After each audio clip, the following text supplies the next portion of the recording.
सेनापतींना मानाचा मुद्रा हिंदू हृदय सम्राट सरसेनापती बाळासाहेब ठाकरे, गुरुवर्य धर्मवीर आनंदजी दिघे साहेब यांच्या पवित्र स्मृतीस विनम्र अभिवादन करतो। खरं तर व्यासपीठावरील ज्येष्ठ नेत्यांची प्रथमतः माफी मागतो की थोडा गडबडीमध्ये आमचा प्रोटोकॉल विसरून गेला। आमचे नेते उपजिल्हा प्रमुख खाडे साहेबांनंतर मी बोलणं योग्य नाही, परंतु निवेदकांनी आग्रह केला म्हणून मी आज बोलण्यास उठलेलो आहे। खाडे साहेबांनी मगाशी उल्लेख केला की अनेक प्रकारच्या बातम्या समाज माध्यमात प्रसार माध्यमात येतात, शिवसैनिक नाराज आहेत।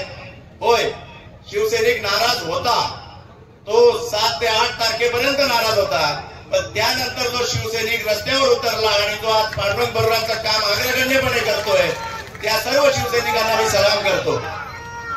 खरं तर खाडेसाहेब बोलले त्यात काही चूक नाहीये। आमचाही या विधानसभेवर अधिकार होता।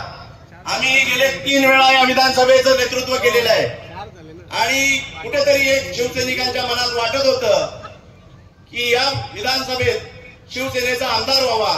लोकसभेमध्ये बाळामामांच्या रूपाने राष्ट्रवादीचा खासदार गेला म्हणून शहापूर विधानसभेवर आमचा भगवा फडकत ठेवावा, परंतु काही वरिष्ठ नेत्यांच्या समजुतीनंतर आणि उद्धव साहेबांच्या आवाहनानंतर आम्ही एक निर्णय घेतला की या राज्यावर महाविकास आघाडीचं सरकार आणायचं असेल, हे महायुतीचं भ्रष्ट सरकार जर गाडून टाकायचं असेल, या गद्दाराला जर त्याच्या घरी ठाण्याला बसवायचं असेल तर उद्धव साहेबांना मुख्यमंत्री केल्याशिवाय पर्याय नाही।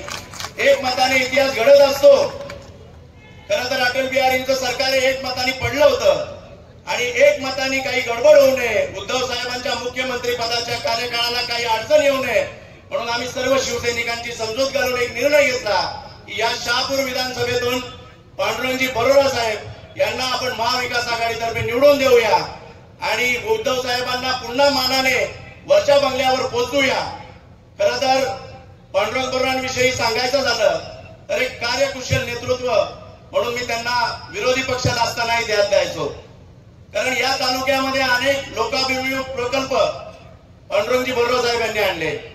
आपण किनवली रस्ता असेल, आमचा वाचाळा डोळखाम रस्ता असेल, या अनेक रस्ते अॅन्युटी हायब्रिड मधनं राज्यातून त्यांनी खेचून आणले। काही मोजक्या मतदारसंघात ती कामं मिळाली, त्यात पांडुरंग बरोरा साहेब विरोधी पक्षात असताना सुद्धा त्यांनी निधी खेचून आणला। बाहुली सारखी योजना त्यांनी एकदम तन मन धन लावून ती खेचून आणली आणि त्याचं पाणी आरक्षित केलं। खरं तर पांडुरंग बरोरा साहेबांनी अतिशय योग्य निर्णय घेतला होता की हा बसपोर्ट आपला अत्याधुनिक झाला पाहिजे, इथं एक प्रशासकीय इमारत झाली पाहिजे, परंतु 2019 मध्ये पराभूत झाल्यानंतर त्या योजना रखडल्या गेल्या।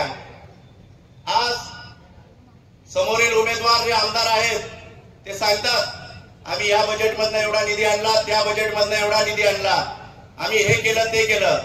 आमदार हा निधी आणणारा तर असावाच, पण निधी आणल्यानंतर ती कामं पूर्ण करणारा पण असावा। म्हणून मी तुम्हाला आवाहन करतो, तमाम शिवसैनिकांना आवाहन करतो की आज तुम्ही राष्ट्रवादीच्या आपल्या बांधवांसोबत एक पाऊल पुढ्यात, आता 4 ते 5 दिवस राहिलेले आहेत, रात्र वैर्याची आहे, त्याच्यामुळं घात होऊन देऊ नका। आपण राष्ट्रवादीच्या पदाधिकाऱ्यांच्या 2 पावलं पुढे राहा आणि पांडुरंग बरोरांना या विधानसभेवर तुम्ही बोगस मताने विजयी करा असं आवाहन मी तुम्हाला करतो। खरं तर एक गोष्ट इथं नमूद करू इच्छितो की बाहेरचा एक नेता येतो आणि आमच्या भूमिपुत्राला सांगतो की त्याला सरपंचही होऊ देणार नाही। अरे तुमची काय हिंमत आहे? या तालुक्याने ठरवलं तर या पांडुरंग बरोरांना आमदार केल्याशिवाय राहणार नाही, एवढी मी तुम्हाला ग्वाही देतो आणि थांबतो। जय हिंद, जय महाराष्ट्र।